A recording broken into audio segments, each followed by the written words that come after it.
Live from the Injured on the Go Just Call Mo studio. It's a blast! It's Orlando's own Tom and Dan. Welcome to Corporate Time with Tom and Dan. I'm Tom. I am Dan. We're live. We're live on Twitch. We're live on YouTube. We'd love it if you come over and join us in the chat room. You can talk to some really cool, like-minded people. Just search for @TomandDan Live on Twitch and also on YouTube. Tons of videos on there too. Like and subscribe. We've said it all week. Our two big events are Saturday and Sunday. Yep. You guys know, Yep. downtown Sanford. Yes, sir. Please come to the Beer Fest. This is going to be the biggest one ever, and we'd love to see you. I've lost my voice from promoting it so much. You're fine. You're totally fine. And we're both we've been coughing and sneezing. The allergies are in the air. You know. We got to stop making out before the show. You know Don't what? say that, Kenny. I am not that good at making out. I don't know if you guys I'm put excellent. that together. I'd say this. I'm excellent at making out. My wife, not into it. Interesting. Yeah, she's not into it. I make out like, I'm not sure you're familiar with the videos online, the old du jour. I love when old the du jour. old man makes out with the younger woman. It's hard to watch. That's how I It's make very out. hard to watch. His wispy mustache is It's bristling this smooth, fat, young pig. It could be described as disgusting. Yeah, All it right. can be that. Ladies and gentlemen, on the couch, we haven't talked to this gentleman in a while. I wrote him a brand new theme song. Yo. It's our very good friend, Kenny. Kenny was on the island. Kenny is in the files. Kenny was caught blowing bubba. He's totally gay. But he's in denial. It's Kenny, our greatest friend. No, that was I made up for it at the end. Yeah, yeah. Made up for it at the end. See? You got to bring it back around. As long as you bring it back around. It was it's like the compliment sandwich. Yeah. It's like, hey, I made you a song. Ah, I got the high. Yeah. Kenny's in the files and on the island. Got the low. Yeah. Hey, he's our greatest friend. Back up And high. you know Bubba, and then we circle back around. Which I was reading the chat, by the way. Little Mac was the boxer. It was Doc Lewis that was the trainer. Someone was like saying like Mac was the trainer, and I'm like, no. Yeah, no, Little Mac Little was Mac. the green shorted tiny boxer man. Yeah. And what was And his he's name? Irish, Dr. right? Lewis? Doc Lewis. Doc Lewis? You're gonna do it, Mac. You're gonna do it, baby. Come on, baby. It was all just racial stereotypes. Yeah. Piston, Honda, and Yeah. the Great Tiger. Tom's getting so much glee out He of loves remembering. it. He tried to be Piston Honda for Halloween. His wife vetoed it. How you doing, Kenny? I'm doing good. Got back from a whirlwind tour, working around the country. I was in D.C. and Indianapolis and L.A. and San Antonio, just all over the place. In Minneapolis, they have a statue of Mary Tyler Moore. Have you ever been to Megalopolis? No, I haven't. I'll have to go there. So I know Mary Tyler Moore was a real person, but they have a statue of her in Minneapolis. Yeah, that's where she threw her hat. Yeah, Philly has the Rocky statue with his gloves in the air. Are there any other cities that really devote an actual statue to a fictional character? To a fictional character. And Yeah. again, I understand Mary Yes. Tyler Moore was a real person, Yes. but the statue is to the fictional I version. want to of her. say Mount Pilot, or the real area. Okay, it's I think it's a statue of either Andy Griffith or Barney Fife as Barney Sheriff Barney Fife. Oh. It was Don Knotts who was the actor who played Yeah, it, but yeah. I think it is a. Yeah, thank you, Christine. Helped me. It's Andy and Opie both have a statue. Interesting. But that one I almost feel like doesn't really count. And the reason I'll say that is because I feel like Andy Griffith and Don Knotts playing Barney Fife were just playing really themselves and showing their friendship in that show, sort of, kind of, you know? I loved that show. So the statue is basically paying homage to a character that brought a lot of marketing attention to To the that city. area. Yeah, an iconic moment of the Yeah. city. I would argue that there should be a statue of either Sloth or someone from the Goonies. Sloth would be the You easiest can't one do a to- sloth. People would protest. Oh, man. And- Sloth's as bad as a Confederate statue at this point. in Oregon because I feel like the Goonies did promote the Pacific Northwest The best of any movie. because people, I know me as a Yeah, young adventure. Florida boy. It represented adventure. I was like, look at that. It's great. There's a place in the United States with crazy rocks right off the beach Yes. that look cool. Like, I didn't know, I never knew. It looks like where pirates would It go was with their like- treasure. Sure. So would they have a Michael Scott or a Dwight Schrute in Scranton, Pennsylvania? It does. You could make the argument they should. The problem is there's no iconic place to visit. Like, if you go off the shore of like the Portland, Oregon area, you get to see what Goonies saw. Like, you see the rocks on the outside of the beaches. You know what I'm saying? Right. When you go to Philadelphia, you see the stairs that, or, Yeah. you run up and that Rocky ran up. And like Scranton, there is a building that looks like I think I'm they sure use there's for, a front opening that credits. they use, but why? Who's going to go there? It's an industrial area. Yeah. So it didn't really. There's not a place for you to like visit. Unless I'm wrong, maybe there is some sort of like office style tour. Our that- very good friend Christine, who we love, put a list of these in the chat room. We got Rocky Balboa in Philadelphia. Mary Richard, Mary Tyler Moore in Minneapolis, Sheriff Andy Taylor in Opie in Mount Airy, which was Mount Airy was what the area that they made, and then the fictional version of Mount Airy would have been Mount Pilot. Okay. All right. So yeah, you're right. Yeah, so I was right on that one. Then Superman. Oh, Superman. We missed the biggest one. Superman and that one is in. Yeah, but Metropolis isn't a real city. Yeah. I No, guess but it's she's based saying off there's of- a Metropolis, Illinois. Maybe there is. Okay. Maybe there is. You see what I'm saying? Because they do It's like like to Chevy do that. Chase, Maryland. No, but they love to do that, right? Like, I'm surprised. Like Christmas, Florida. There's a Yeah. Santa Claus out there. Like, should we be allowed to do that? But technically, it was like New York, right? It was New York City. Oh no, it was supposed to be. Yeah. in the fantasy world. So my illiterate ass, I was like, I saw Ralph Cramden, but initially I thought that said Kramer, and I was like, "There's a Kramer statue." in No, New no, York? Ralph Cramden from the Honeymooners. No, I get right? that. Yeah, I was yeah. gonna read it from he the was the sample. skinny. No, he was the. Was he? No, he was the fat one. He was the fat one. Fat one loved spousal abuse. He drove a bus, right? Yep. Jackie Gleason. Pow to the moon. And then his Ralph was his Ralph- neighbor who was the super skinny. Yeah. It goes back to the trope: one skinny, one fat. The comedy duo. Yeah. We have that now. I'm the fat one. It's fine. No, you need to get real fat. Well, you had like Laurel and trying. Hardy. Abbott and Costello. I'm trying, but I have cancer.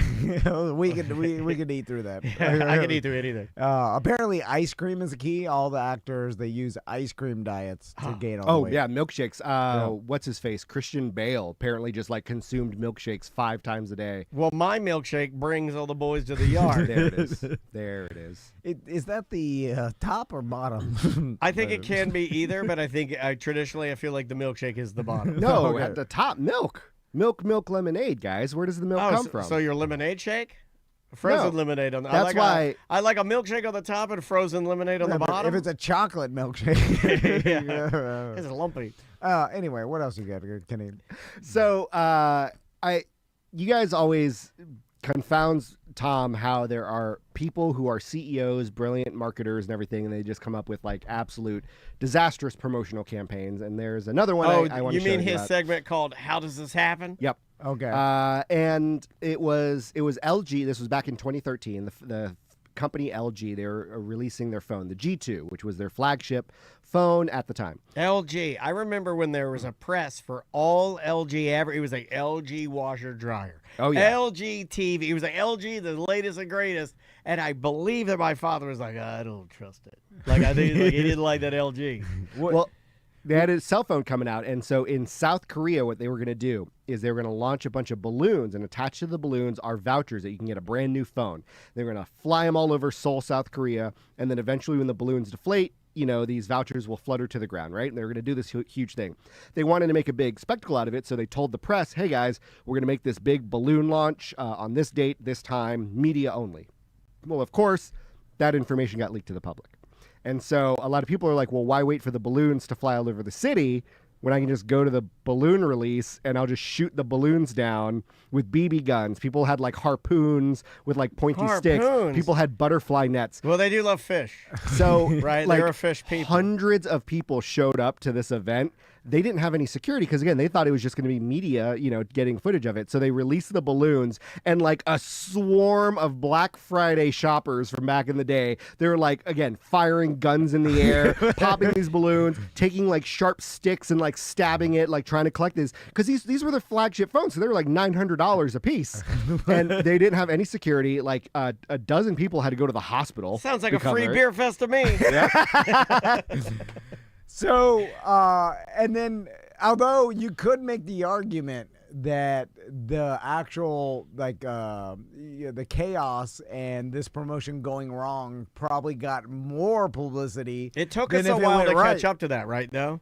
Like, at the time this was happening, I feel like now we live in a time where people are like, how can I make the biggest spectacle even if it kills people, but they'll remember my product, But it took us a long time to build You're up right. to that. Maybe. And in something when it comes to a phone, like a tech company like that, you're like, wait, if they can't pull off a promotional release correct, how good is their phone going to be? Because it's not, this was the time when the iPhone was still out.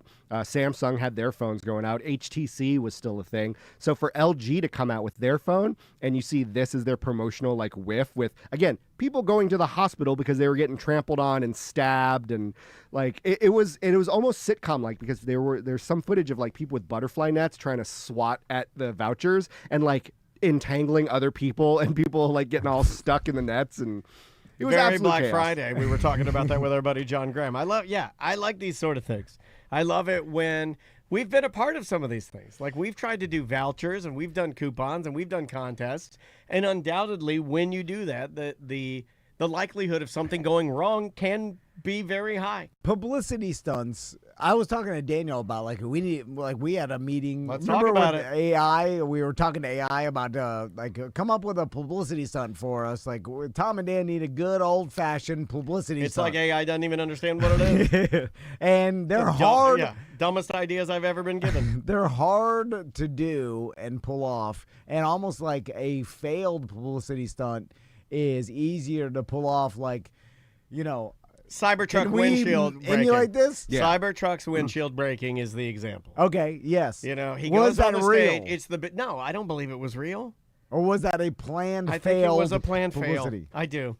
And I hate that I'm see- that jaded about it. But I think there are so many like perfect moments that happen in that. Like, there was an iPhone release where there was no like connection to the internet, so the phone kept crashing. Well, Maybe the not with latest iPhone, there Meta, was the microphone. latest Meta Yeah. glasses, like it didn't even work. And Zuckerberg's like, whatever. And then they're like, we're selling more than we ever have. I don't understand it. Yeah, like it didn't seem to hurt No, it didn't. the fact that I it read- got more publicity because people are like, look, and it went wrong. Okay, unless it's fake news, I read an article last week of when that failed thing happened where he's wearing the new Meta glasses and he's trying to connect and talk to his buddy, and it failed multiple times, that after that event, they started breaking records with how many they sold. And I'm like, well, I live in the worst timeline then, because I don't understand anything. Because to me, it didn't make me want the product, but maybe it does. I don't know. So Maybe I'm too old for everything. Well, and then it goes back to like the balloon launch. Okay, let's say you're the organizers of it and the media's there, and then you just see hundreds of people just in droves coming your way. Like, whose idea was like, yep, still launch them? Like, you know what's going to happen. You see them with pitchforks and BB guns and that's nets what and makes me everything. think they knew it was going to happen, and they're like, "Oh yeah, this will be like the media will pick up on this, and then the catastrophe will make even bigger headlines." And that's a win-win because who cares who gets the phones? You're already donating them anyway. Yeah, so, just talk about the Yeah. phones. Taylor Swift said Yeah. that, this year? When her album, The Life of a Showgirl was released. And then, there were many reports coming out, let's say 2 weeks after, saying that, oh, man, this is her worst release ever, and it was terrible. And then she basically said, she came out and said, it doesn't matter. For the last 2 weeks, you've been talking about this, being bad, and you're talking about it more than anything else. So I'm winning. Yeah, And yeah, if yeah. you look at her numbers, she had she broke Yeah. all records for herself. I think the only time that it backfires is in this instance where people go to the hospital. I think if it was just chaotic and the balloon release didn't go well and it was just, calamity and security wasn't prepared, I think that's one thing. But the fact that 12 people had to go to the hospital and LG ended up having to pay their medical bills, that's when I think it's the the average of the mean or whatever the bell curve But that it gets on sometimes- the other end of it. But if South Korea is not a litigious society, then some medical bills, who cares? Like if you couldn't do it in the United States because you'd be sued for a gross amount that you didn't. It's like not worth it. But it's like, hey, we got to pay some medical bills. This happens, whatever. No one's gonna sue us because we're in South Korea. Well, I do think we also live in a different time when there are people in advertising and media where if things get way spicier than they've ever been and some people get hurt where they're like, well, that's just kind of the way we do things now. Like it's a Collateral damage. Yeah, as long as they're not dead and we can pay them off, okay, we paid them off. They're not dead. Did we sell the most we've ever had? And they're like, yes, we have. Then they're like, then we did it. I think that's where we are. And that kind of sucks. Real quick, I got a question for you. You brought up Zuckerberg, and it reminded me of some TikTok video I saw of Zuckerberg at that UFC fight that recently happened, where that huge brawl broke out. Did you see that? Yeah, I did. Yeah. And this wasn't about that, but it was about Zuckerberg wearing a $2.5 million watch. And they just pointed it out, like it zoomed in, and then they showed what kind of watch it was, and then how much it's worth. They gave you the specs. I think I've seen this video. Yeah. And then it got me thinking. I was like, man, you're kind of taking a chance walking around with a $2.5 million watch. That's dumb. Because now, I mean that especially with all these high profile celebrity and sports star robberies going on, it seems like. Yeah, the dude for the Niners, Ricky Pearsall, got shot. Yeah, they just alluded to the dude that got shot from the Jets. He's breathing on his own. But they now. alluded to that being another robbery And that may have gone awry. So it seems to me like a weird, foolish thing for Zuckerberg, who the world knows he's a billionaire. It's what nerds do, though, dude. So it's weird thing to buy a $2 million watch and wear it around. Not cool. He's an awkward nerd. Because it's like, what are you trying to show? Like, I understand maybe you like this watch, but it's like wearing it in public and put your life at risk, possibly, if someone wants to rob you, or they see that and they're like, hey, Zuckerberg walks around with a $2 million watch. Yeah, but you saw him in security, I'm sure. You saw him in the stands. You didn't see his security. So you don't know when he's going from point A to point B how many people might be surrounding him. I just think it's naturally what nerds do. Like, the guy is not cool and he knows that he's hated. So you do things like that because it's the only flex you have. He's a billionaire. But everybody knows he's a billionaire. No, I know, but like when you see that, it's still a flex, But when you okay, for instance, is it a flex? I mean, I think to average people it is. It's kind of a cheap watch for a billionaire. I don't think people wear billion-dollar watches. No, though. I mean, $2 million is about as much as I've ever seen. Can and you can't. That's what he's showing off. It's a gate-kept thing. It's like the one of the Paul brothers with the necklace of the rare Pokemon card that was dangling around his neck. I know. It's like he's doing it just to prove I can and you can't. The Paul brothers are entertainers, though. Zuckerberg is, the owner of Facebook. I think he does all the stuff they do, though, does. man. He does the jujitsu. Yep. He rides the stupid surfboard. He has the compound. He tries to act cool. He does the floppy broccoli hair. He's not cool. He's awkward. But someone like Bijan, Robinson. I was just watching him, and like he's got decent money. Obviously not Zuckerberg, but he went through all the stuff he carried. Fake jewelry, just a regular swatch, black swatch. He's like, I'm not taking a chance on any of that. Well, I'm wearing just nothing. It's kind of like a flex. It implies that you want to show people that you do have money. And so me wearing a super expensive watch would be a flex because people may assume oh, Tom Van can't afford, let's say I had a $20,000 Rolex on, and that would be like, whoa, this guy's doing good. He's showing everybody he's doing good. That's what I was kind of thinking. Gotcha. Zuckerberg doesn't need to show everybody his net worth and what he's we see it on the ticker of Facebook. To a certain extent, Zuckerberg has to show that he does have money. Zuckerberg can't show up with a Casio, $50 watch, because then people will be like, oh, what's his problem? Also, he doesn't want to be that. You're thinking from your perspective as a person that doesn't care about that. He wants to be these rappers that he's meeting. He wants to be Joe Rogan. He wants to be the cool dude, and he's not, and he never will be. So he's always going to do weird things that are off the rack awkward to try and flex. That's my opinion on it. And then the surfing thing that he does, we all laughed at it, right? Because it's just so try hard. Everything he does is kind of like a little bit of a flex. You And get- a $2 million watch to like people at a fight, that's a big boy watch. You get the opposite effect, though, sometimes. And I know he wasn't intentionally doing it, but I think he was, where someone like Andrew Luck intentionally had a flip phone his entire life. He still has a flip phone, and he gloats about having a flip phone because he's trying to prove, hey, I'm a simple man. I don't need all these luxuries. You know, a simple flip phone will work just fine. And it's almost the opposite end of the scale where you're almost trying to overly show that you're grounded and, a simple man. Just buy a smartphone. There's so much more. I think it would be beneficial. I think at this point, if like, you know, I'm doing business with you and you're like, I only have a flip phone because I'm a simple man or whatever. It's like, no, you need to answer my emails. You need to, you know what I'm saying? Like, you need to be more productive. Like the phone is now a tool in society that you need to, if you want to at least compete with everybody else, you know, like GPS and like not waste your time with a lot of things. Answer emails when you're sitting and, you know, before you're going to an appointment, like be efficient. Like you have to do that. If you don't do it, you're telling me that you don't care about your business or your own, you know, success. Yeah, I that's why I always think he's intentionally doing that. Yes, Like he's intentionally trying to show off on that. So going back to like the failed promotion stuff, it reminded me of another one where it's like, was it real? Was it fake? And this is another one when Mission Impossible, like originally, like back in the 90s, they, you know, those old newspaper vending machines where you put the coins in and you open up that giant metal door. They set it up to where when you did that, like a tape recorder would play one of those recorded messages, like from, you know, Mission Impossible style. And it was like a good way to promote the movie, except in a lot of areas, they didn't use strong enough Velcro. So over time, like when you open it up, the entire like audio mechanism fell and people thought they were bombs. And they like were calling in bomb scares like all around. It's weird they thought they were bombs. Well, this was in the 90s too, so there's a lot of like wires and there's a big audio contraption with reels and, you know, tapes and stuff and Velcro that was supposed to be, you know, attached or whatever. So you have to realize in 1995 technology or whenever that movie came out, everyone was like, what is this giant electronic contraption in my newspaper, you know, machine that I'm grabbing? And yeah, so that ended up being awkward publicity for the movie.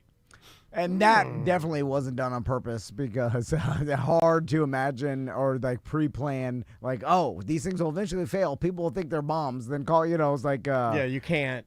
How do you figure that out? Also, a lot of trust by the newspaper company that you put in your money and you only grab one newspaper.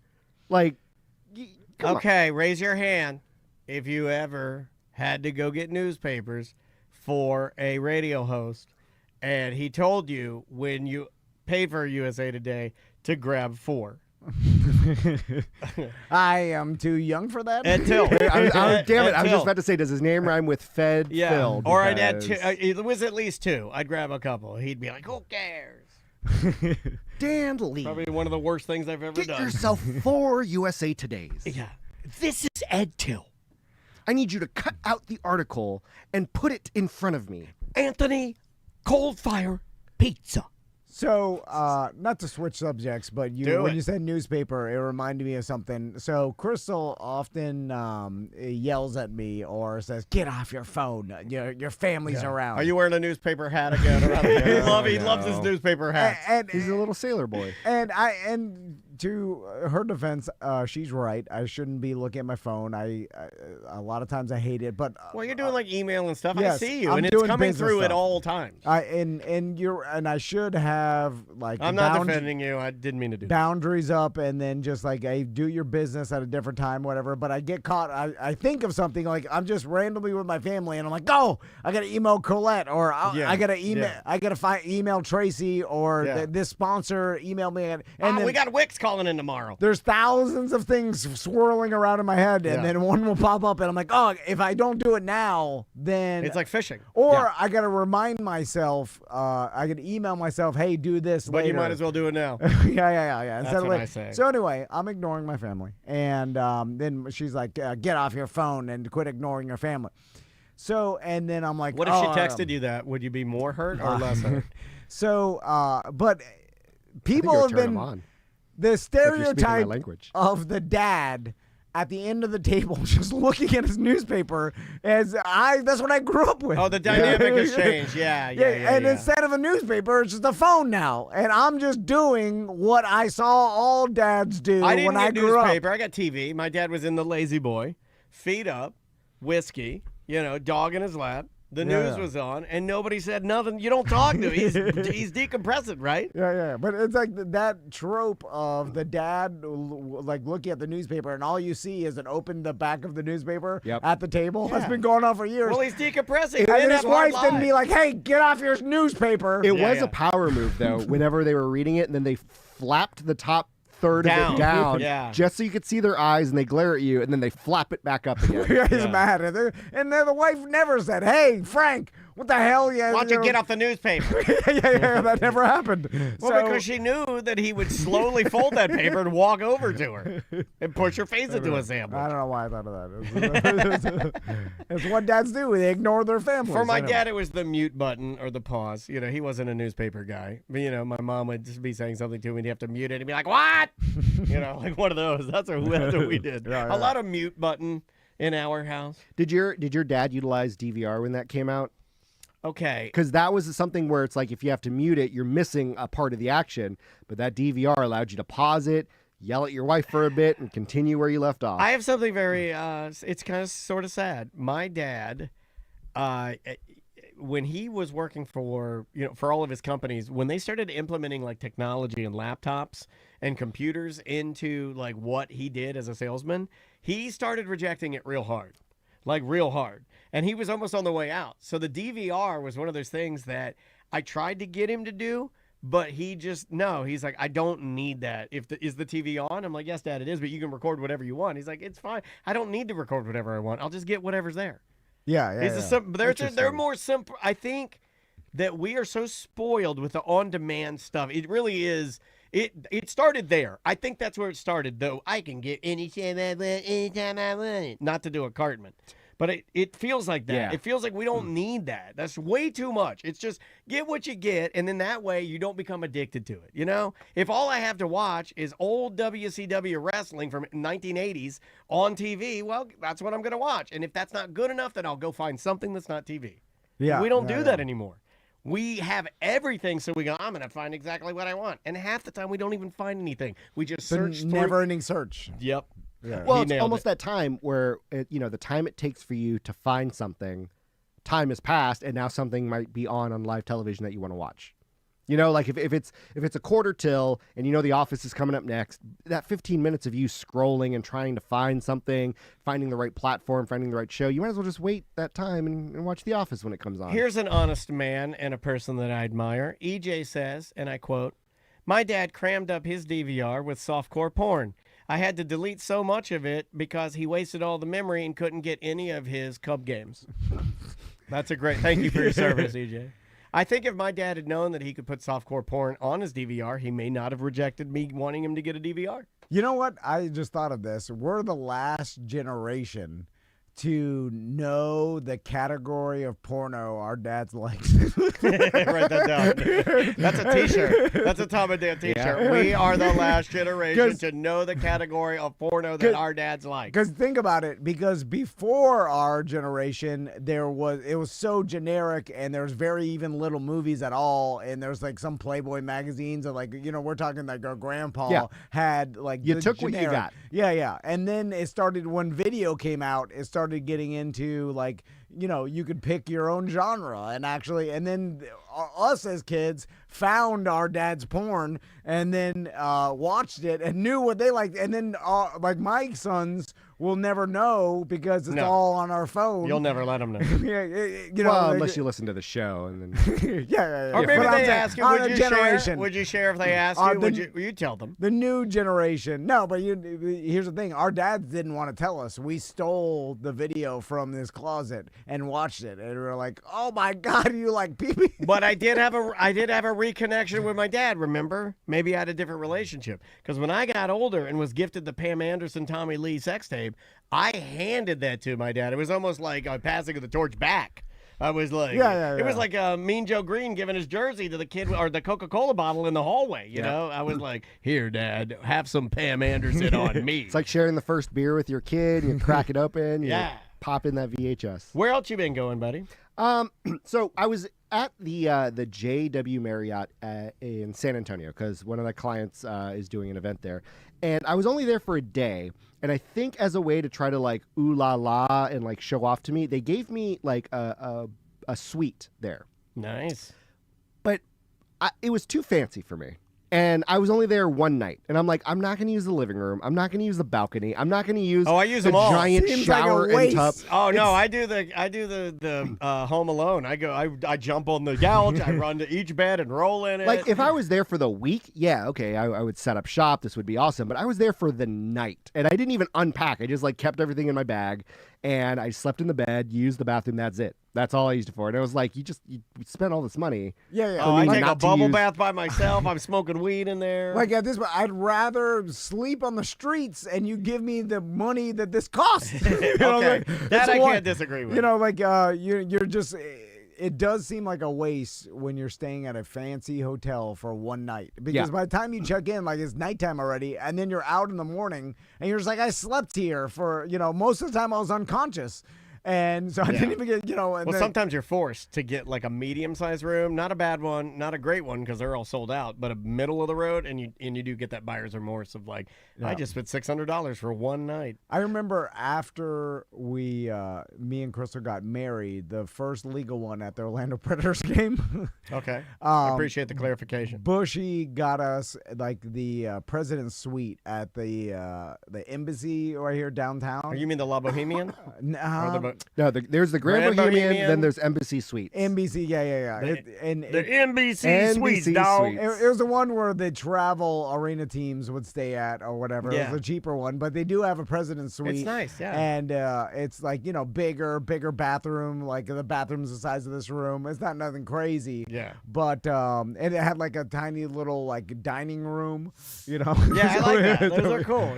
Like if you ordered food in, you could sit in there and eat with people. Yeah, and but I feel like most of that just gets wasted because the rich people that do buy that probably like they never are having a bunch of people over for the dining room. You know what I'm saying? No. Like, they don't even, like they're eating, watching TV, and they're gone the next day, and like nothing gets Who used. really uses the suite? Or does anybody? Well, let me say this. I've been in a suite before when I've been there for the week, and I'm like, okay, I'm using this as almost like a home office. So when I'm not actively having to do stuff, I'll use it as like, hey, let me put my laptop set up in the living room so I don't have to have it in the bedroom and make it feel like cluttered. Like there's a little bit to like actually unpacking and making it feel like home when I know I'm there for a few days. But like, yeah, the one night thing. Also, it's me. You guys like know how I operate. I'm like, this is too fancy for me. Even if I was here for a while, I'd be like, is there a Hampton Inn nearby with like free sausage breakfast? Let me ask you this. Why? Well, it's interesting because I'm sure there are some companies that do this, but couldn't you do a business model as a company where that per diem? And I think Andrea's done this before, where they don't even do her lodging or her flight, but they do give her the equivalent of what they would have spent on it. And they're like, here, man. do whatever you do want. whatever you want. If you want to drive there, take a train there. But as long as you show up at 9 a.m. on Monday in Paris or France, where like we don't give a damn. Yeah, that's better. I think that's smarter. I think it could actually save the company money and make the person the person happier. It does. Like when you're dealing with a lot of independent contractors, you typically do it that way. But a lot of the bigger companies have these broker deals with these hotel chains and these airlines. So they're getting a little better rate anyway. So it is a little cheaper for them to book it for you and to kind of put you in these places rather than have you do it on your own. Also, when you're dealing with like a large group of people, you want everyone at the same hotel because you don't want to deal with like someone cheaping out at, the Motel 6, but they're 15 miles away and they'll just, take a ride share every time. I would do that. What's the nicest hotel you've ever been in? True. I'll tell you mine what you think. And I just thought of this. I went down to Key West. It wasn't in Key West. It was Alamorada. Northern Key, Yes. the Keys, and I toured for a wedding, and they booked all this resort for the wedding, and then me and Crystal got one of the bungalows there, and it was like a private, super fancy, Keys resort, and the bungalow that we got was like right on the beach, and palm trees everywhere, like super fancy. Like they delivered breakfast every morning, and like on a tray, and then you get your own like concierge, that kind of thing. Hell yeah! And I remember me and Crystal were extra poor at the time, and then for whatever reason, just like you said, like I was like I'm not good enough for this. It was uncomfortable the whole time. Like, this is being wasted on a piece of trash. Especially the first time you do it, and Jesus Christ. like if you've never experienced it before. I mean, it's funny, but it's also, that's how it felt. There's also sadness there, right? Like, it's hilariously funny with a sprinkle of sad on top. No, there's like you also- spent too much money on us. There's also a stereotype where it's like, I don't have enough money to like tip everyone, because I think in the back of your mind you're like, anyone who stays here, they're just throwing money. Yes, anyone, yeah. It's like, oh, front desk person here's a 20, bag person here's 100. Yeah. And it's Oh, like, they wanted it. They saw the trash. I and pulled they're mine like, oh, up. we're- Here's the nicest one I've ever. I pulled mine up. Okay. It was the Ritz-Carlton South Beach, and I had the tippy top suite with the ocean view. Oh, okay. Oh, yeah. And remember, they didn't have a room for me. I was working a Gilligan's Island reality show event. yeah, to the interview- real Gilligan's Island. Yeah, to interview like Angie Everhart and a bunch of other losers. And so I'm there, and it was me and Black Bean from the Monsters at the time, and we got there, and it was like, they're like, Mr. Bean, here's your room, and he was like, he's gone, and they're like, sorry, we don't have your room. Of course, I'm like, yeah, this is how it works. And then they're like, because we don't have your room ready, we're just gonna go ahead and upgrade you. We're giving you a suite. And the guy was like, you're gonna love it. It had heated marble floors. It would talk to you when you walked into the shower. It would be like, shower turning on. And this is years ago, dude. This is when that stuff didn't exist. And it was so nice. And like, you could see the view. It had the crazy balcony. I mean, I'm a sucker for this kind of stuff. Like, I love this kind of stuff. I loved it. It was freaking amazing. I was doing a concert. One night. Yeah. Didn't even get to use it. I was doing a concert in Marco Island, and it was with Creedence Clearwater Revival, but not with Michael McDonald. Like, it was everyone else who's a part Wait of a it. minute. He ain't in Credence. I thought he was. No, the Doobie Brothers are Michael McDonald. Oh, Are you talking about John Fogerty? That's who I meant. John Okay, Fogerty. there Yep. you So go. John Fogerty was there, but everyone else was. Gotcha. And it was a charity event, but they didn't want to. Well, wait a minute. John Fogerty is Credence. If you have, It was everyone but him. well, that's me, you, and Tom right now. Yeah. Like we could be Credence then because he's the guy. Anyway, sorry. So they didn't want to use their hotel rooms, and there was one for the lead singer, and it was like, again, a 2-bedroom suite at the Ritz-Carlton down in Marco Island. And so I'm like, all right, well, I'll take it for the night. And it like had one of those it was one of those awkward ones where the hot tub is in the middle of the living room. I like those. And- That's meant for effing. Well, and then you're like, I didn't think that actually existed, much less at a Ritz-Carlton. You would think that would be like supposed at to those seedy Vegas You're hotels. supposed to have that awkward, non-lubricated underwater sex in that. Like it almost seemed like, am I supposed to be in a robe with Scarface, like just at a pile of cocaine Kind of nearby? are. Like, Yeah. That's what what it felt like. But I would say that's probably the nicest one I've ever been to, and thankfully, I think all of us, we were gifted it. Like, none of us actually paid for this experience. We were just like, oh wait, we got this upgrade. I wonder if they started putting hot tubs in the room because people associate that with being Scarface and like having ultimate power. So the and- trope pushed the design. Yeah, I don't know. You might be right. Although It's definitely trashy though, right? Like if I walk into a hotel room, even if it's super nice, and there's a hot tub in the middle of the room, I think, well, this hotel room was engineered for anal sex. yeah. It wasn't It's like engineered a for round bed Yeah, or it something. wasn't engineered for Because relaxation. it's either Scarface or Biff from Back to the Future 2. It's not, but it's not something like Andrea wouldn't buy this for me and then go on up to your room and have your center of the room hot tub soaked, Dan. You see what I'm saying? It's not for that. It's for, you're supposed to have a bunch of smooth pigs in there, naked, and you're supposed to be in there right? It's for sex. I know it's meant just for opulence and luxury, but I also never understood suites that have a piano in it. Like, who's on I vacation think in the a piano's suite? for sex. I swear to God. I think I'm onto something here. It's a sign of opulence, and what do? You get her to take off all her clothes and walk around on the piano like a cat or something. Yeah. She gets up on Yeah. top of it, and you're playing. Yeah, the piano man. mashing it. Yeah, you're mashing the low keys with the donger. It's just Tom playing Adele. So we got a couple more minutes. Anything else, Kenny?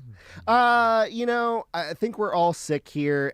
What was the like home remedy that you guys grew up with that like it was the old wives' tale of like, oh, if you do this, it will help? The one I got was if you have a sore throat, you take a flexible fridge magnet and you place it on your throat because it's supposed to like get all the iron, moving through your blood. Again, this is it's utter nonsense. Oh my God. But we all like had that growing up where it was like, oh yeah, if you snort pure ginger root, then you're gonna it'll make you feel better. Now, Kenny, you're a foreigner, I could tell, and because foreigners have some You're Ukrainian, right? they've got some real mumbo jumbo. Yeah. Because every time I go down to Miami, That's the Latin people. the right? Miami moms are putting garlic socks on their kids and all this fruit hold on. in the feet. Tell me more about fruit on the feet. So, I'm telling you, and I have to pretend I'm like, oh, okay. As they tell me, they're Does like, Crystal ever get an they're like- inkling to dip her toe into Latin mom medicine? oh, they're always trying to get Crystal to put She's easily influenced. garlic socks on Tommy and then Why? rub. What's it gonna do for Tommy? What does he need? That gets the sickness out. But he's fine. Yeah, he'll heal anyway. No, did he get a little water on him? He's sick. That's what they think. they think any water gets you sick. They can't be cold at all. They had to put garlic socks. that wet head. Yeah, Well, yeah. there's one, Stephon Marbury, the former basketball player, albeit he's a lunatic. He would straight up eat Vaseline. So, like, if he's feeling sick, he would just take, like, a jar of Vaseline, get a finger of it, and just... that will do nothing for That's you. ultimate dumb. But I'm not. People swear. That's dumber than my dog. Like, even my dog won't eat a finger of Vaseline. Like, if you put them in a lie detector, they will pass it if you say, does the garlic socks work? Will they And believe give it? you- Yes, Yeah. they 100% And believe isn't it. that what the lie detector? It's testing whether they believe it or Yes, not whether they're lying. No, really. yeah. And so there's a lot of the like BS antidote. Oh, my wife has these. magnet. Like a magnet on your throat will absolutely do nothing. Nothing. Well, there's the ones where it's like, oh, garlic on the feet. There's some that were that almost like religious, but there's other ones like the magnet on the throat. Supposedly, there's iron in your blood, and There is iron in your blood. It helps concentrate it in the area, which promotes more white blood cells. So that wives' tale was based off of quote unquote scientific fact. But wouldn't it need to be a magnet that's so utterly powerful that it would be able to like rip microbes of iron out of your throat or something, right? Again, it is utter nonsense. I'm just saying, like, that always had a base of it. Sometimes you hear those things where it's like, oh, yeah, you just, spray Windex on this, where it's like, Yeah. well, why? Why are you doing Fabulous. that? We got one in the chat room. Fashinio says, my wife puts onion slices in her ear for an earache. Oh yeah, the onion. There's a lot of onion slices. Ask them. What does that do? Is she Hispanic? I bet she's hot. Yeah. You know what? If they're hot, I can put up with some onion slices. Kenny, last question. When you fly, are you a TV man or are you a cell phone man? I'm a fall asleep man. You can sleep. Planes are like baby's cribs to me. The moment I'm in my seat, I am out. So you're an Epstein, I say. No, I'm joking. I cannot sleep on flights. Like neither. even overnight, like that Swedish flight. Easy. And I don't count, like people will be like, oh, Dan, you've passed out on all your flights. That's not sleeping. Yeah. It's Okay. not. Drug-induced It's not. coma. Keep in It mind- is drug okay, induced coma. Here's why, Drake, 13-hour flight, you took half a Xan and you're out like a light. 13 hours on half a Xan, Drake, that's weak. That's weak sauce. Oh, there's no way that would work for me. I have to have 4 Outback Big Blokes. Yeah. Am I lying or not? Yeah. I have 3 4, French fries. I have 4. That's as long as Xanax. Yeah, I have 4 Big Bloke Outbacks, and then I have 3 to 4 French fries, and then Tom keeps the last French fry in his pocket just in case I wake up and he can open my mouth and tuck it in there like a horse. You need to have like those cyanide pills like under your tongue, just sitting Yeah. there. And then if you're starting to wake up, he just smashes your jaw so it breaks it open. All right, Kenny.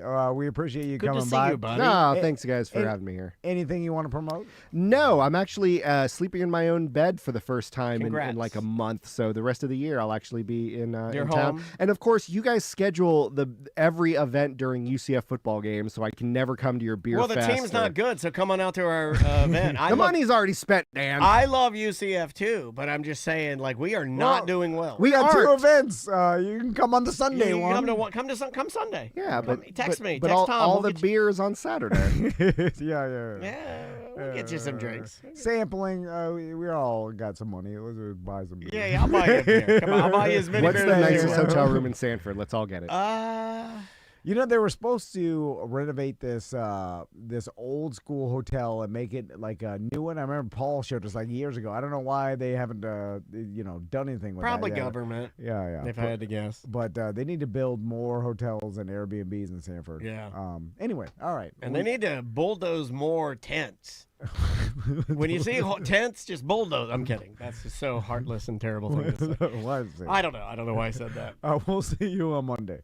Welcome back to A Corporate Time. On the line with us right now, he's going to be at the West End Theater December 4th doing some comedy. Yes. You can get your tickets at drinkatwestend.com. We've had this gentleman on the show before. Shane Mauss is on Zoom with us. How you doing, Shane?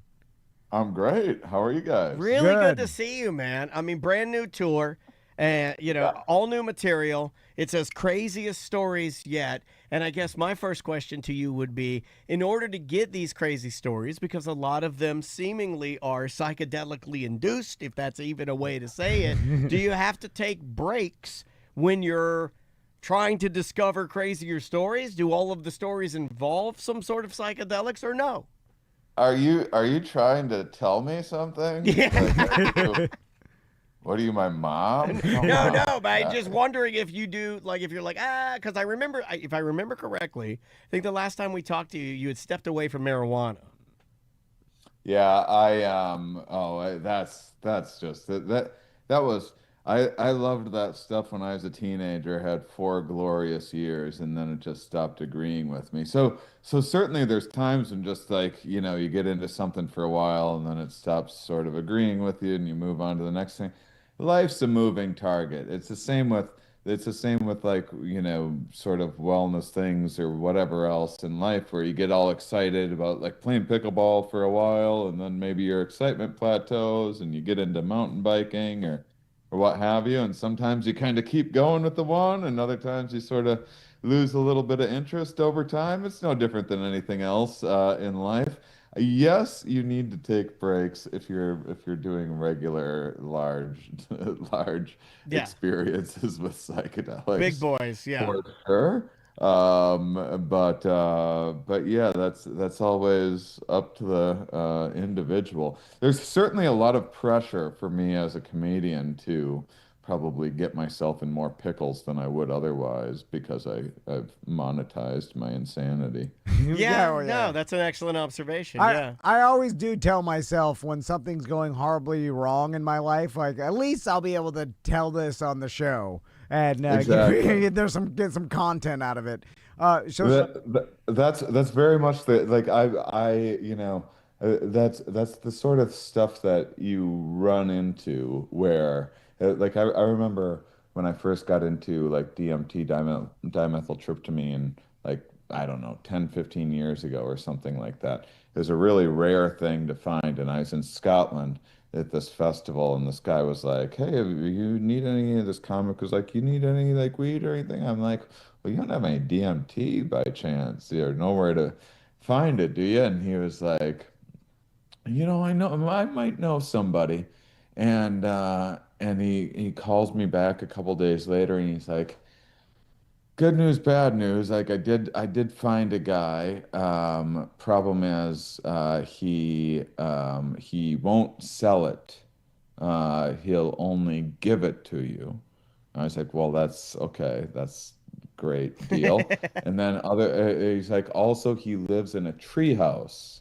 And I'm like, I'm not seeing a problem with any of this. Yeah, this You all know, sounds. Yeah. these are just Yeah. just more good news. You would say this one is Shane after Mauss another. approved. So, Yeah. so you're telling me I get to go to a tree house and get some free DMT? Yeah, like this is like a no-brainer. And so and then he was like, yeah, I know, but it's like the reason why it's free is because like it's a spiritual thing for it, and like he has this these feelings about capitalism or money or whatever, but he does want to barter because he's like giving you the DMT. He still wants. He's wondering if you can bring him a barrel of biofuel. And I'm like, well, can't I just like give him cash money? A barrel of Like, this is biofuel. why we have these little non-fungible. Yeah, like how about I just digitally send you Venmo you, then you buy Yeah. your own fuel. So are you finding how did you find your barrel? And exactly. So I didn't because I was like, I was like, well, what am I'm gonna be pulling up to fast food joints to get their old fry grease or something. I don't even know what biofuel is or whatever. And so I ended up not doing it. But that was like one of those things I ended up kicking myself for because I'm like, well, what do I? Like, I'm a comedian. It's my job to go around and find biofuel and like roll it through the woods, or maybe I don't know what. Maybe he lives in a cul-de-sac. It's like house, tree house, house. I don't know, and I'll never know because like I didn't do my job as a comedian, which was like go and check out this weird situation. But you just can't live your life like that, saying yes to every single scenario that Totally comes true. up, or you'll run yourself into trouble. Yes, So, sir. Shane, I got a question for you. So, for all of us laymen out here that maybe haven't dabbled in all the psychedelics, could you explain to us what the difference between and the feeling and kind of the trip of mushrooms, DMT, regular acid, kind of go through each psychedelic and tell us what your experience with each one is? Yeah, sure. So I am going to first turn the ringer off on my phone. Oh man, sorry. I need to learn that lesson, but I'll talk about that tomorrow on the other show. So yeah, so I would say like mushrooms and LSD are pretty in the same territory. Mushrooms shorter, a little more intense for the average person. Some people's experiences are just the opposite, but that's the traditionally what you'll see, and it's a lot of like more melty, blendy type things. LSD is a bit more manageable in the regular doses, but it's kind of adding more of a sparkle onto things, a little more sharp, jagged edges, Interesting. and increased verbal fluency usually. So it's a 12-hour long thing, so it's an intolerably long time. But if you're at a festival or something like that, and you just want something to like mix it up a little bit and stay up it's day three of having to listen to jam bands for 12 hours straight, and that idea looked better on paper. That's a good time for LSD. Mushrooms is a little more like sit at home, watch the animal planet, think about all of existence and how we got to be here. MDMA is like more of like a body feeling. It's like a little bit speedy, a little bit lovey-dovey in the body. So there's some contention about whether it should even be considered a psychedelic, but I would say that we don't really even know what that word means. It means mind manifesting, but who knows? Empathy inducing, that's a good one for if you're in a relationship and you want to connect on a different level. Maybe you get to share some of those underlying issues in a loving, compassionate way that you don't normally get a chance to express. And then DMT is like an out-of-body experience where you go to like another world completely, and that's the active ingredient in ayahuasca. And so that's really taken things up a notch in terms of level of intensity. Is that your which- favorite, the DMT? I mean, what favorite? I don't like using that term, but like, is that one that maybe you like to spend more of your time in, or like to discover, or or which one do you enjoy or find is the most beneficial to you?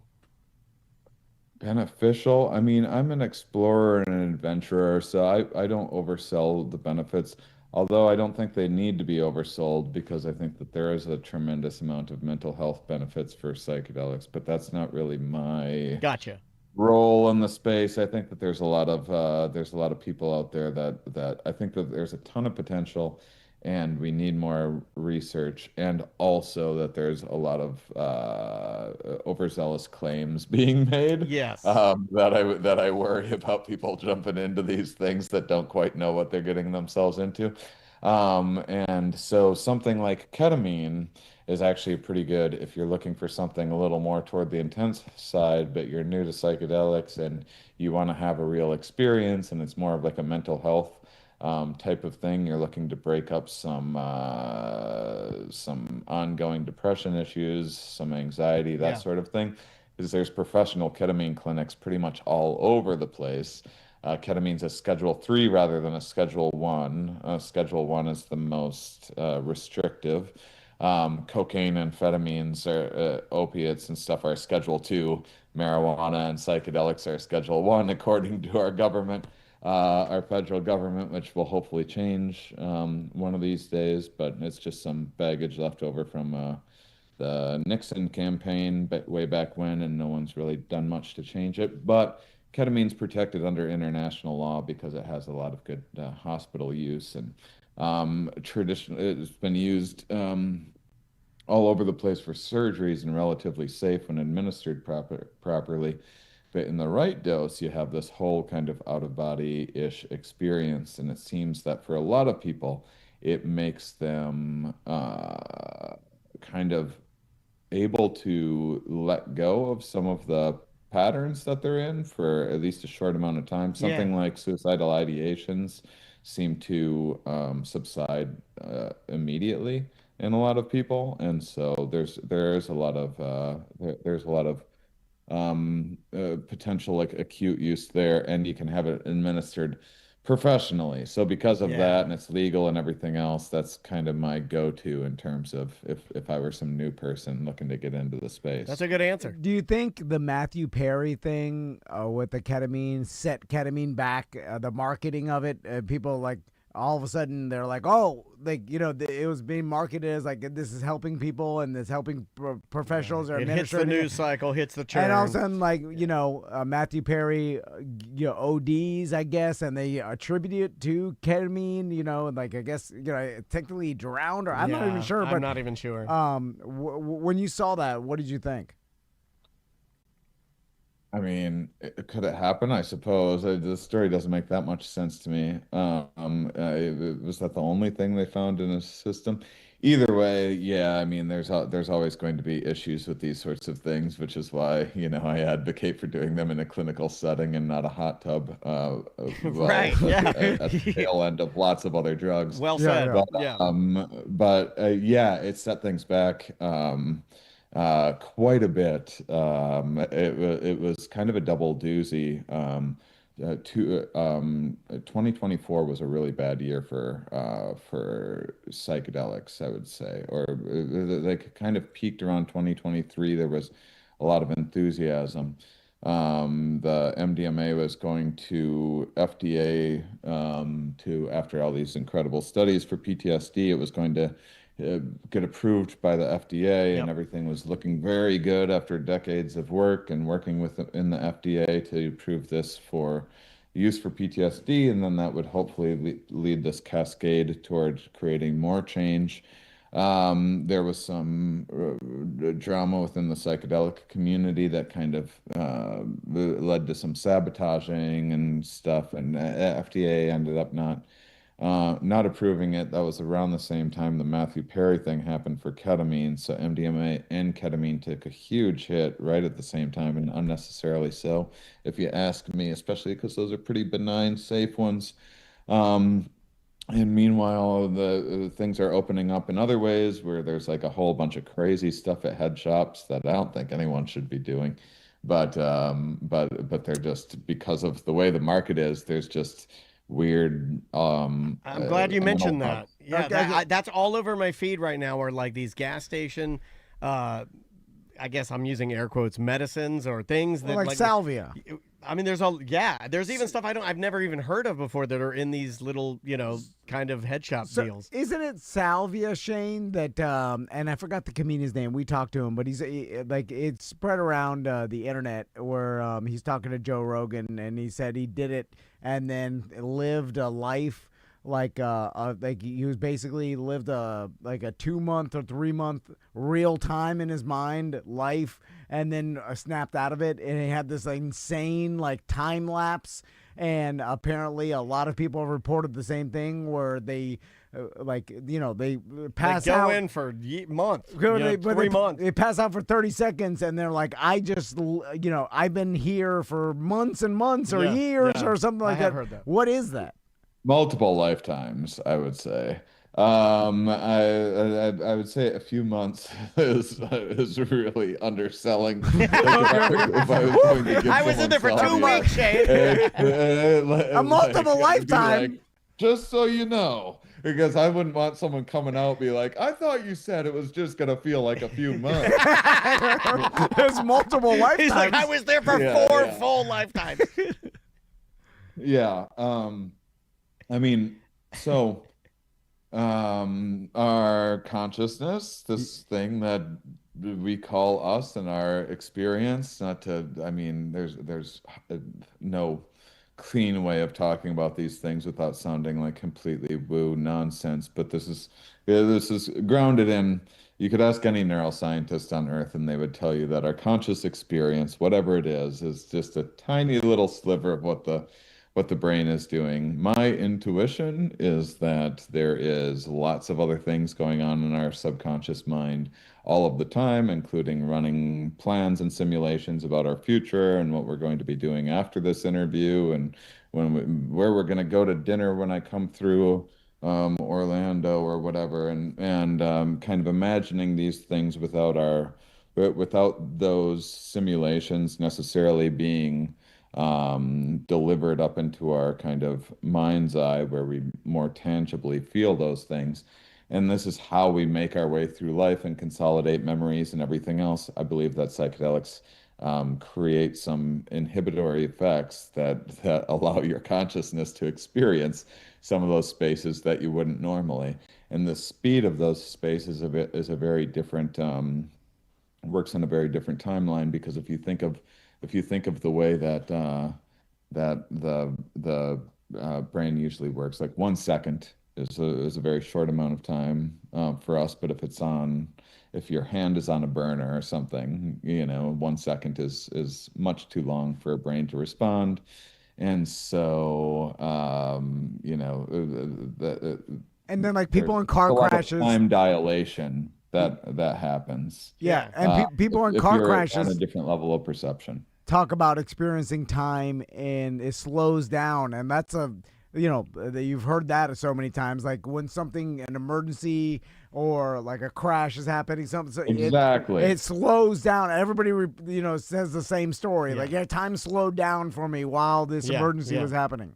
Exactly, and you hear a lot of people, reporting, something like that. You nearly get in that car accident, and your quote unquote your life flashes before your eyes or whatever. It's generally, if you've ever experienced something like that, it's generally not like a fun little trip down memory lane. It's usually, I think that it's probably your brain very quickly searching back through as many memories as possible to try to retrieve something useful for the situation. Did I see a MacGyver episode or something that could get me out of? Yeah, is there out of anything this? here? Yeah, we all know what that feels like. Again, Shane's Right. going to be at Weston Trading Company. That's in Sanford. If you've never been, go there. It's a great place for comedy. Thursday, December 4th, doors at 6, show at 7. Shane, let's get real deep right now, all right? I'm your guy.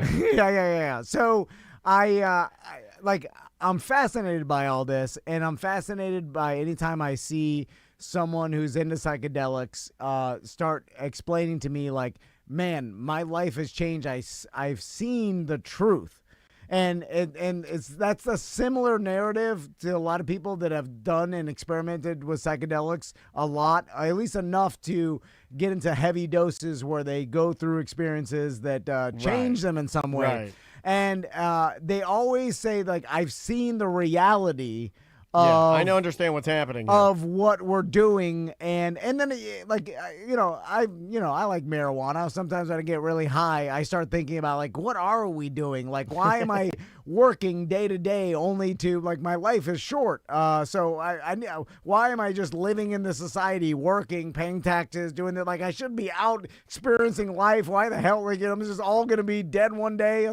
I go through all these things, but for you, when you hear someone say they've seen the truth, what does that mean to you?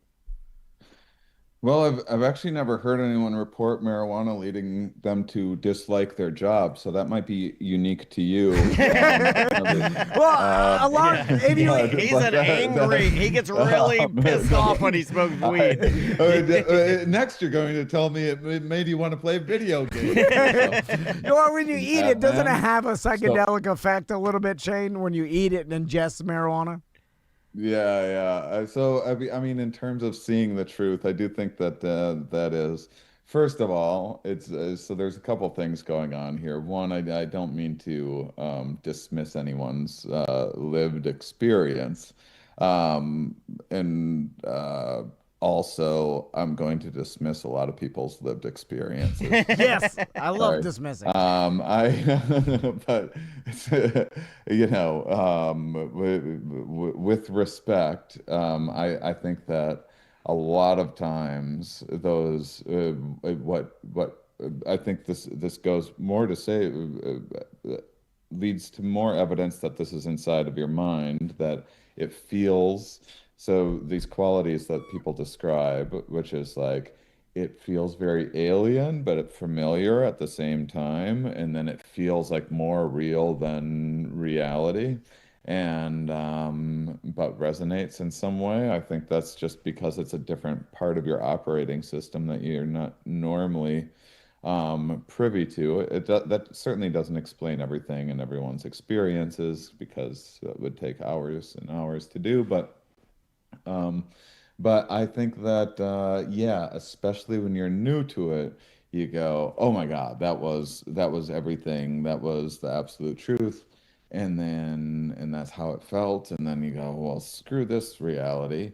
But if you're questioning this reality, which I think is really important to do, because this reality is all sorts of imperfect in our perceptions of it, then also, why aren't you questioning the reality that you spent, 10 minutes of lifetimes in, or whatever? I'm just like I've not got why we don't have the same critical approach to understanding, to thinking through these worlds that we see.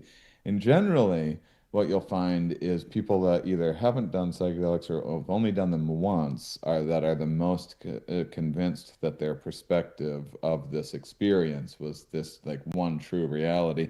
And then you do it a little more, and I feel like you start picking up on some of the, if you do something like DMT enough to get bored with DMT, like I have, you start going like, okay, I think I get the, like, some of the laser light show stuff. I've looked past that now, and I'm not lost in the awe as much. And I think I can kind of understand that this is not necessarily some almighty truth that we need to abandon our lives and quit our jobs for. I mean, of course, we all want to quit our jobs. Yeah, all of us do. Being as experienced as you are and knowledgeable, and you're talking with multiple scientists, and obviously you're a comedian, so you're trying to weave, the comedy into the science to grab people's attention, though. Do you ever still have a bad experience?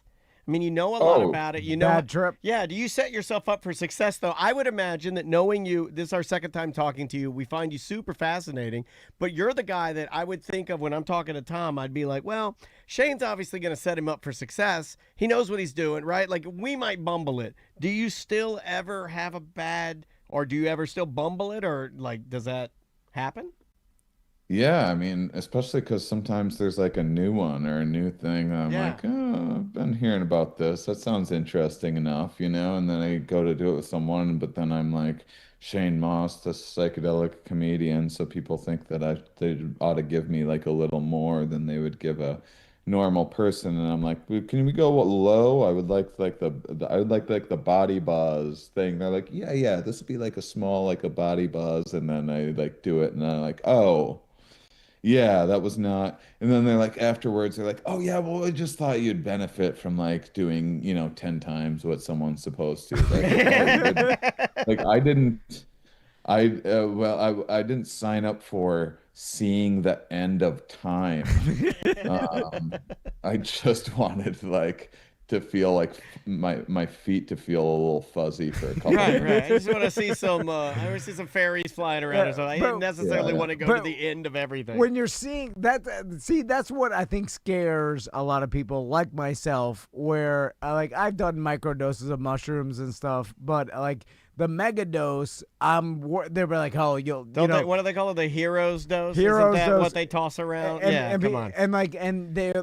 But I get like that's what you need to flush it all out and to like change your perspective. But I'm also like, man, I don't want to, like, whatever my brain has protected me from emotionally throughout my life and like compartmentalize I it. don't want to ruin them. Like it's all gonna come flooding out, and I'm like gonna be terrified and go through like 6 hours of just being scared out of my mind. I mean, how likely is that to happen to, to the average person if they take a hero's dose? That's a good question. How likely? Now, hold on, I have to give him the camera legally. When he gets a good Well, question, I have to put the camera back on Tom. Because as some people, like, myself, have pushed it all down, have like, don't think about that. No, like, don't fix this problem for so long that I'm like, oh, all those demons are gonna start. See, I've never. swarming Yeah, no, me. you would freak out for sure. You in Yes. particular, yeah, you would freak out. Most people be just fine though. I But don't wanna you freak out. don't like the freak out, right? Like even on marijuana, he and I have had instances where like I've gotten so high before where it feels terrible, but there's something about that navigating the terrible that I very much enjoy. Like and I love it, and I tell him I love it, and he's like, "Why do you love that?" And I'm like, "I don't know. I can't explain why I like that." I'm that same way with weed, which I only have like once or twice a year. But when I do, I need to do so much that I have a complete panic attack. Yes, And this then guy the gets next it. day, He I'm gets like, I'm it. gonna do that again. Finally, somebody understands what I've been talking Who about. wants to induce a panic attack? Well, because okay, this is my theory. I suffer from anxiety and a little bit of depression, and a lot of my anxiety I will have to work really hard to control it. But this artificial anxiety that I create with marijuana, for whatever reason, I can control it better than my day-to-day normal anxiety. So it feels good to me. Like I don't know what that, or maybe I think I can control. I don't know what that is, but that's what it feels like. Yeah, that's it. I mean, I think that every situation, every person's going to be different. Sometimes there's the reframing of the is it a bad trip or a difficult trip? And some people are like, there's no such thing as a bad trip. What people think Right. is a bad trip is just an opportunity to learn these silver lining lessons, and blah blah blah. And I think that would be misleading for sure. There's certainly bad trips out there that aren't helping anybody. But at the same time, fretting about them too much, I would say, is not helping things too much. I mean, it kind of just depends on what kind of set and setting, and again, this is why something like a ketamine clinic where it's like we have a pretty standardized, we're going to give you a milligram per kilogram and of ketamine, and know that that's going to be like a nice significant for a first timer experience, but nothing too crazy that it's going to be like traumatizing or something like that. And hopefully we'll be able to have more standardized things for all this stuff in the future. Certainly things are going that way. I would say there's the Wild West and Maverick stuff of what you're seeing in gas stations, um, and that's concerning. But then there's some retreats and stuff like that that are imperfect, but getting a lot better than where things used to be. Yeah, absolutely. The is are people still traveling to South America as much, or they're like now they're doing the ayahuasca here in the States, right? And like some, is it still they going to the jungle, or what Yeah. have you It's like a seen? form of tourism. Yeah, it is. It's a lot of tourism, and so it's like it's a lot of you need to once everyone's like enough people have traveled to Peru to do ayahuasca, then it's no longer something you can brag to your friends about. And so people are going for, further and more. It's a little bit,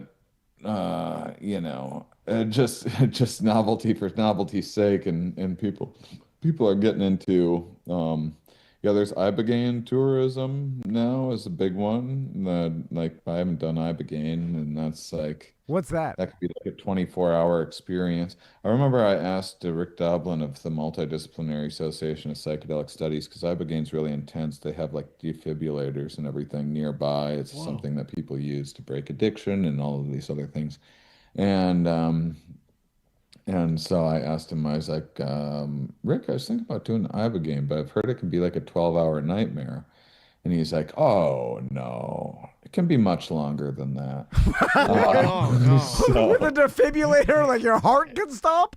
yeah. And so people are, there's just more like social pressure to be on the cutting edge of Right. this and that experience, and ayahuasca is no longer scratching that itch in the same way that it once did. So people are moving on to like, I gotta have that defib, Is dog. that a natural? Is it, where's Abigaine come from? Africa, I believe. Yeah, but is it like some sort Um, of animal poison or plant? Kind of forget. I believe it's a root, but don't. I'm not the person to ask. Okay, but it's essentially though our body thinks it's poison, and like I guess the last question is like what causes that psychedelic effect, and then how do people even find out that these things like how did someone discover Abicaine or even ayahuasca? Is it like people that lived out in the woods did it and that just traveled, then society found out about it?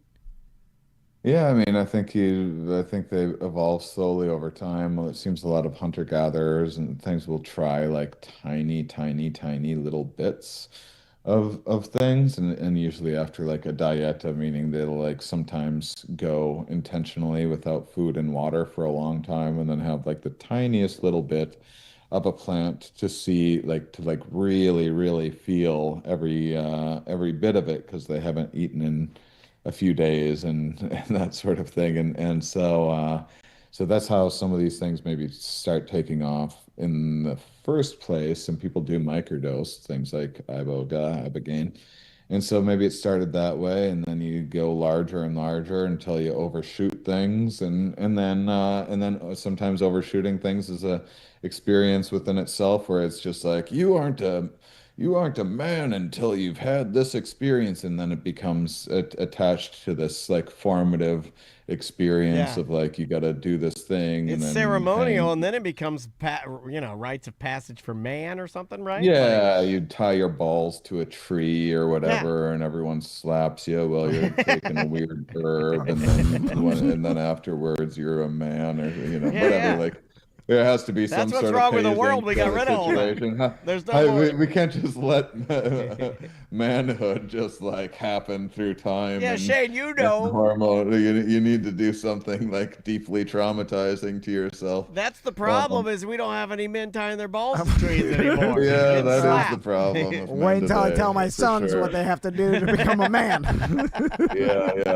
Yeah. So, in the way that it's described is like it could be like 12 hour, like a very father figure, like 12 hours of like a talking to, and then 12 hours where like you let yourself off the hook for a lot of mistakes and stuff in life, which is like Interesting. that kind of follows a conscious narrative of if you feel like you're dying for 12 hours, and then at the end of it, you're like, okay, I'm not going to die, but I'm still experiencing this for 12 more hours and That's what do I fascinating. do with the visions that I just had, where everything just came back to me of everything that I've ever done wrong in my life to get here because you were dying. So your brain is going like, Yeah. wait, where did we go wrong along the way? And That's you really find all fascinating. these critical moments that were You, that changed your life course. And there's no way to predict the amount of time that that's going to take. Like just like your friend was saying. I mean, it could be, it's going to at least be 12, but could be like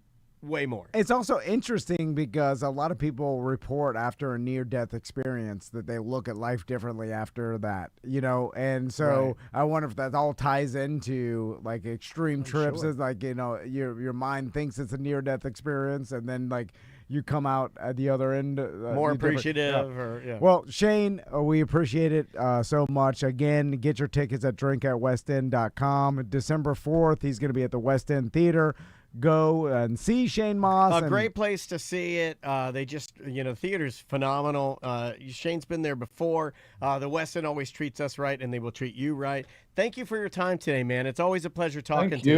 you. Yeah, and hopefully my comedy show is not a near-death experience. No, you know what? We get a lot of heat. But if it is, we'll learn so much. Yeah, from it. yeah.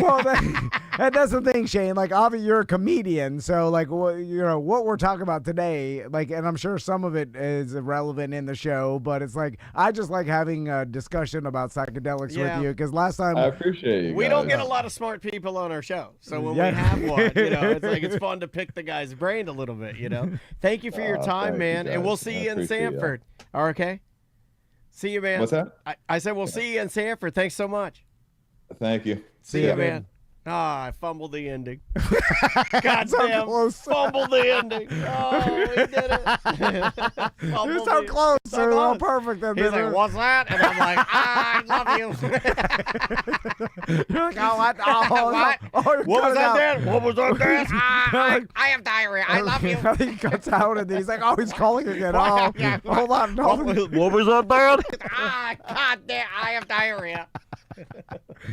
All right, we'll be right Hey, back. no, just said the worst thing anybody can say to me.